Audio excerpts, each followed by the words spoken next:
Before this blue Charger, my dad had a 68 444 speed Dana Charger RT. It was spring colored red, which they call Charger red. He had sold the car before we moved from Northern California to Southern California. It had a burnt piston, so the car was sitting. But when we moved to Southern California, we lived with my grandfather for about a year, so my parents could save enough money to buy a house. So he didn't have room to bring the car, and he sold that car for $300. Once we bought a house in, I think it would have been around 1978 or 9, he went on the hunt to find another Charger to replace the one that he let go. And he found this blue car. It didn't have the drivetrain in it, and the car was $200. I remember the day when we went to go look at it, and it was my mom and dad, myself and my sister. I remember sitting in the car. I can't remember what car we took, but I remember seeing the Charger in the driveway, and I was just in awe of it, And so my dad bought the car, put it on a car dolly, drug it home, and I remember it sitting on the street. He parked it in the street at first.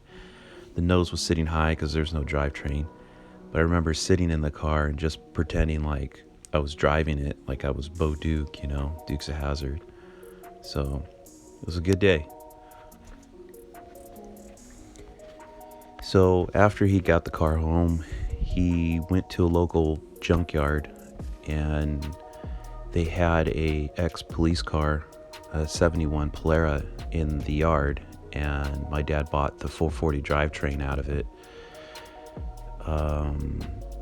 So he drug that home, put it in the car, got the car running and everything, but unfortunately we never drove the car because according to him, the insurance was too high on it. So the car sat the whole time that we lived there in in Los Angeles. It was in Pico Rivera, California. We ended up moving to Riverside County around 1986. And I also remember us dragging the Charger out. So amongst other things, moving, a bunch of stuff. I remember us putting the car on a car dolly again, and then dragging it out to where my parents live now in Paris, California. And I can remember once we got the car to the property, it's very rural out there, dirt roads and stuff. And my dad fired up the car, and we went for a ride. And it had been the first time and the only time I actually rode in the car. And I just remember how badass the 440 sounded, and him going up and down the roads, just tearing it up, throwing a Brody behind the car on the dirt roads, sliding it sideways around the corners, and, fishtailing on the straightaways. So it left quite an impression on me, and I had to have that car. So growing up, I always bugged my dad to sell me that car or give me the car, and he'd always say no. So it wasn't until I picked up the car, or I'd finally, in 1999, I asked him if he wanted to sell it, like I always did, through the years. And again, he said no.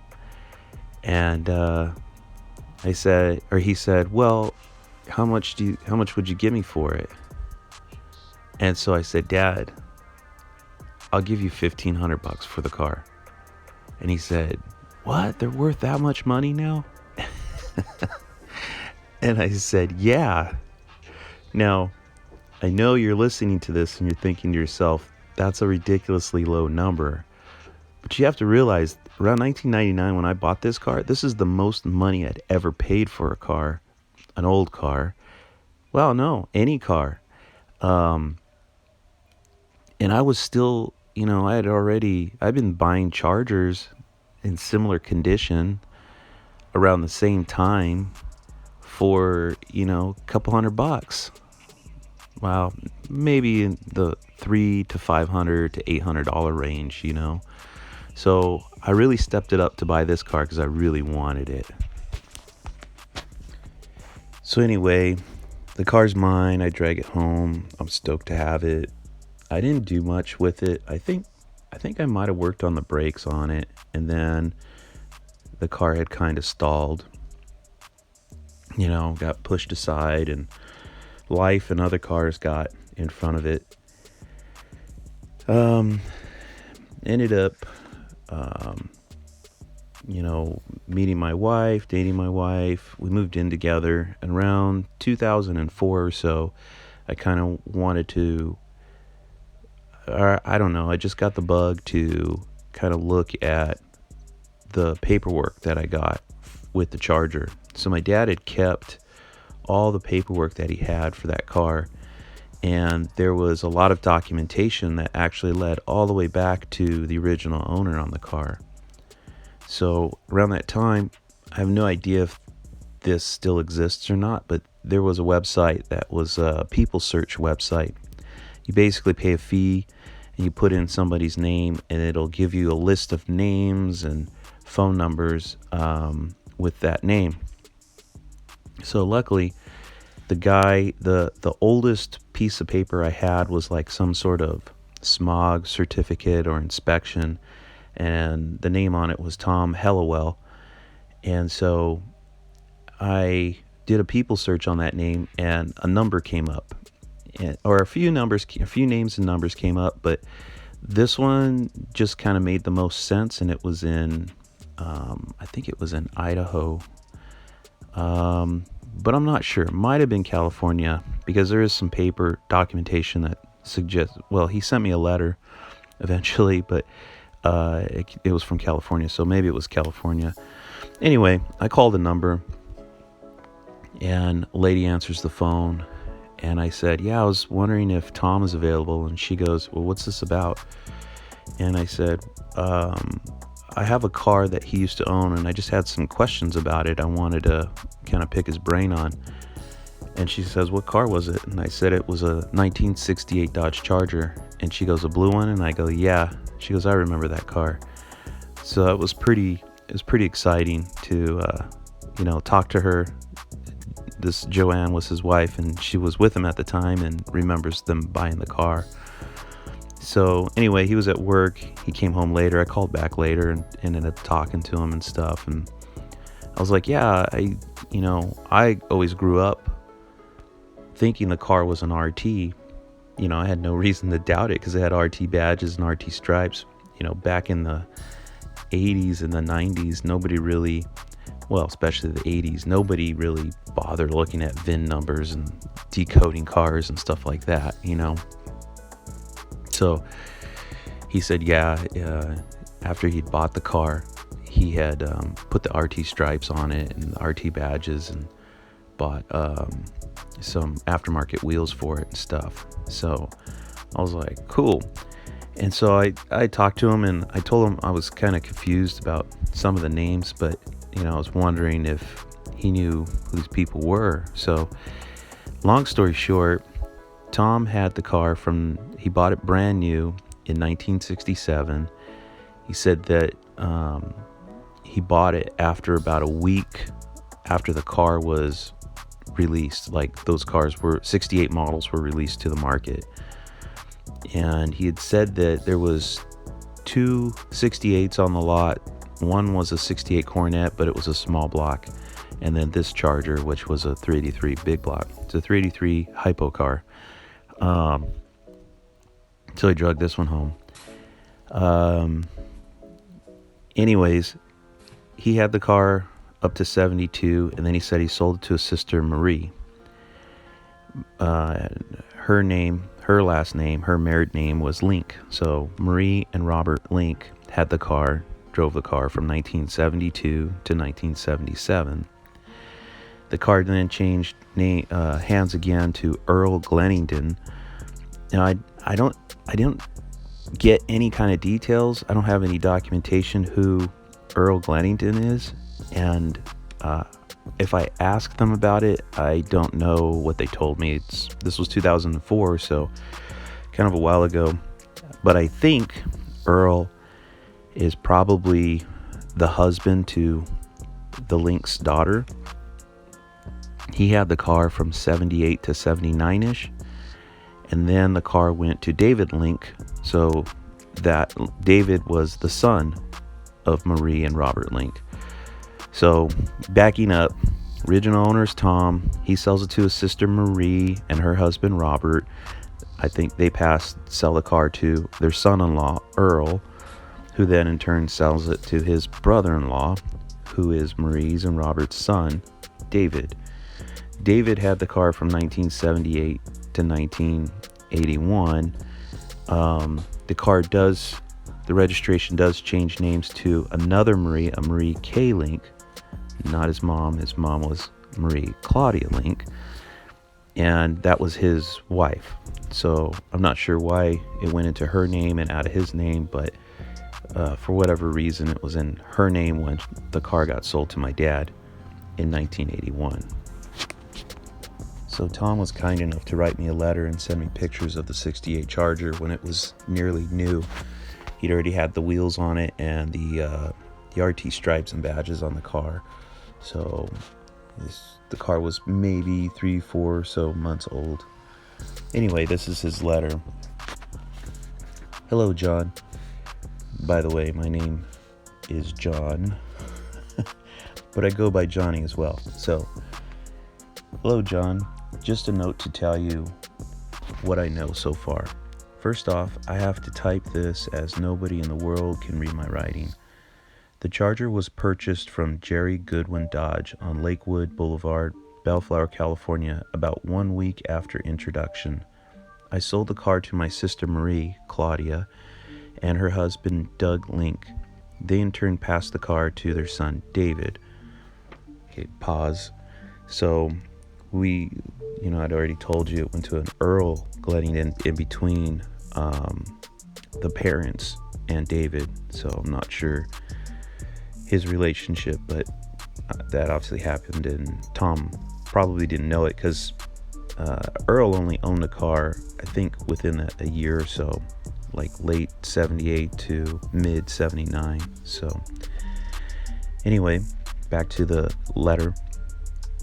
I hope they will fill you in the blanks for you. The car was purchased with full wheel covers. I went down right away and purchased a set of Dragmaster wheels from Larry Watson. He went on to become quite famous for his custom car paintings. We joined the Scat Pack Club soon after Dodge sent us the information sheet. The Bumblebee stripes I put on after about 3 months. They were ordered from Goodwin Dodge. White was the only color that could be ordered from the factory with dark blue paint, so I ordered black. I seem to be in that 10% club, not quite the same as everybody else. You sent me a picture of your truck, so here's a photo of mine, all original stock as a rock, mostly Dodge with little Shelby thrown in the best of both worlds. Hope to hear from you soon. Good luck on your projects. Doug and Marie Link, blah blah blah, Lewiston, California. So I guess they lived in California at the time, and I haven't contacted them since then, unfortunately. Obviously I haven't restored the car, so I haven't had that reason to contact them, but I think at some point soon, hopefully they're still with us, and I could contact them and let them know the status of the car. Obviously, unfortunately, it's not going to be restored, but it'll be on the road and driving. So I also talked to David Link, who would have been the nephew of Tom, and through email, talked to him, a few times back then. And here's one of the messages that he sent me. Hi, John. I was sure surprised to hear from you the other day. I appreciate you calling and sending the pictures. I always wondered if that car was still around. That is one of 2 cars I wish I never got rid of. This was always my favorite car. I had so much fun in that thing.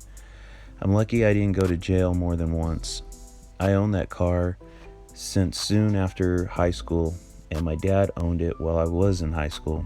I lived in Whittier, and on Friday or Saturday nights, everyone would cruise up and down Whittier Boulevard.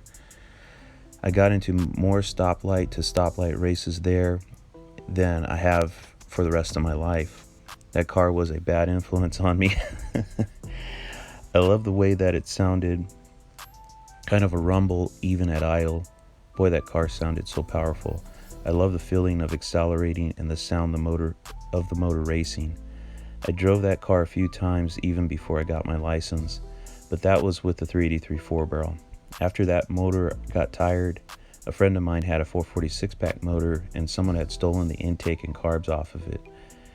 He was sure he knew who took it, but never was able to prove it. Anyway, I put this motor into the Charger and it lasted a year or two.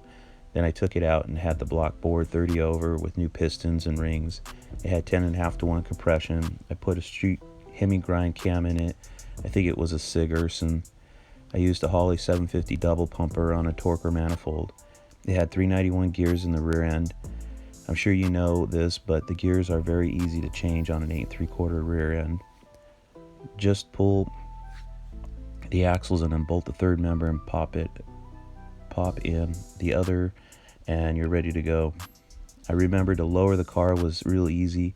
The torsion bar front suspension would lower the car by turning one bolt on each side of the car.